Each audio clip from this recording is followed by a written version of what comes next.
J'ai toujours aimé les challenges, parce que se challenger c'est vivre. Comme dirait mon mentor Jean-Claude Van Damme, quand vraiment on a une confiance, on devient confiant. Mais les voyages c'est l'inconnu et la peur de ce qu'on ne connaît pas. Et je suis arrivé à un stade de ma vie où j'ai besoin de me challenger. Alors c'est pour ça qu'il y a 2 ans, je me suis dit que j'avais besoin de confiance, et que je devais tout faire pour réaliser le marathon pour tous des JO de Paris 2024. Je suis la méthode Coco, et je m'apprête à réaliser le plus gros défi de ma vie.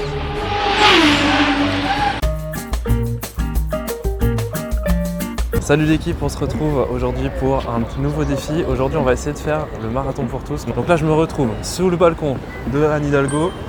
Allez, c'est parti. Top.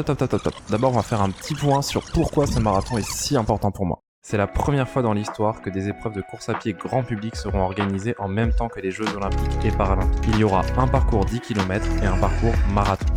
Le parcours choisi par Paris 2024 met en lumière la marche des femmes sur Versailles qui a eu lieu le 5 octobre 1789. Entre le 5 et le 6 octobre 1789, des marchands de la Halle, commerçantes et ouvrières des faubourgs populaires, se rassemblent devant l'hôtel de ville à Paris pour réclamer du pain et des armes.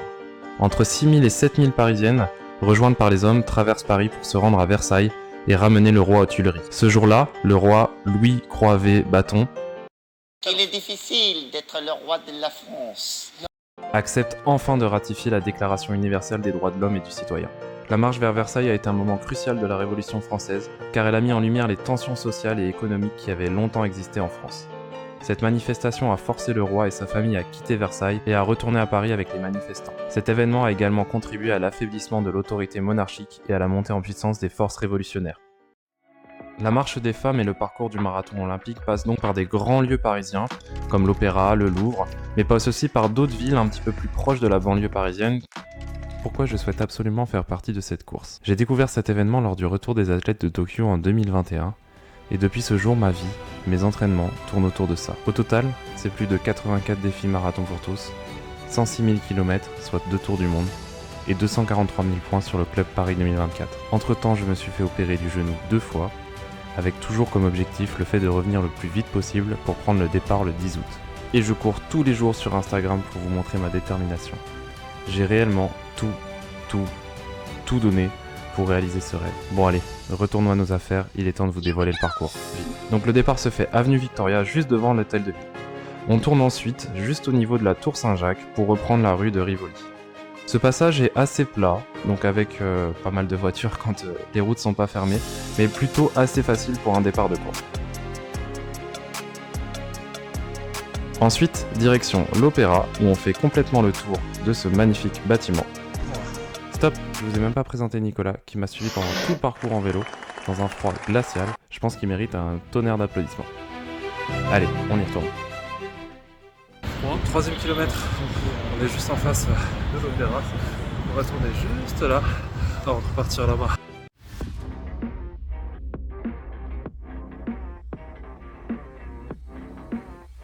4e kilomètre après l'Opéra, juste à côté, on est au Louvre, donc on continue. Du Louvre jusqu'à la Tour Eiffel, cela reste encore un parcours très plat. Est-ce que cela va passer en dessous des ponts ou pas ? Faudra se méfier de cette partie.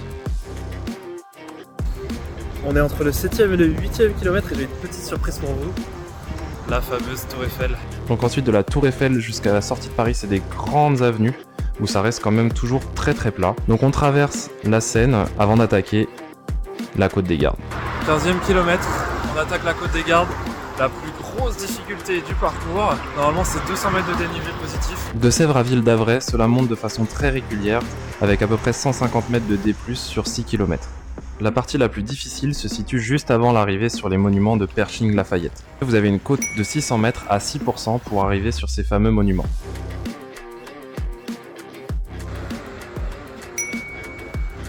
Du monument Pershing-Lafayette jusqu'à Versailles, cela reste plutôt plat et plutôt en descente. C'est la partie, je pense, donc, où vous arrivez au niveau du semi-marathon, qui est la plus facile, où vous pouvez relâcher un petit peu. Du château de Versailles jusqu'à Chaville, cela reste encore plat. Et là, on arrive à la côte la plus difficile, au boss du pavé des Gardes. C'est le monstre du marathon. Normalement, visiblement, vu leur communication, ils devraient mettre des endroits pour motiver les participants. Donc c'est 1 km 300 avec des passages à près de 11%. Mais en moyenne, c'est 6% d'ascension sur 1 km 200. Donc c'est vraiment la partie la plus difficile avant d'accéder à Meudon.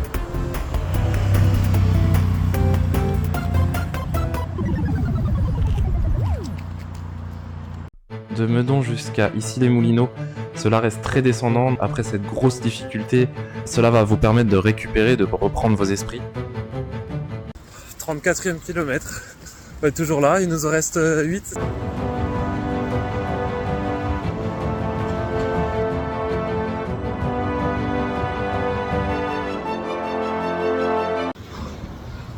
Kilomètre. On va aller à droite juste là-bas, puis on arrive aux Invalides.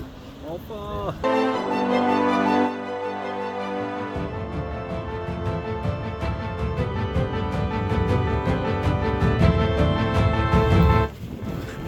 L'arrivée est juste là. On est obligé de faire le tour. C'est vraiment dur.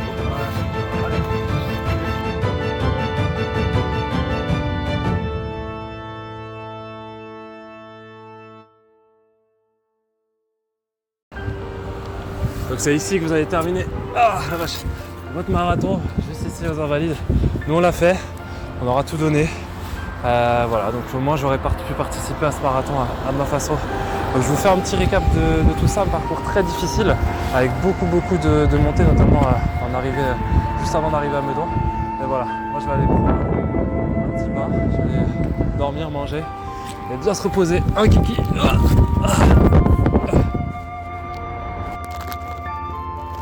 En tout cas, si le parcours t'a aidé dans ta préparation pour le marathon pour tous, n'hésite pas à me le dire en commentaire, n'hésite pas aussi à t'abonner.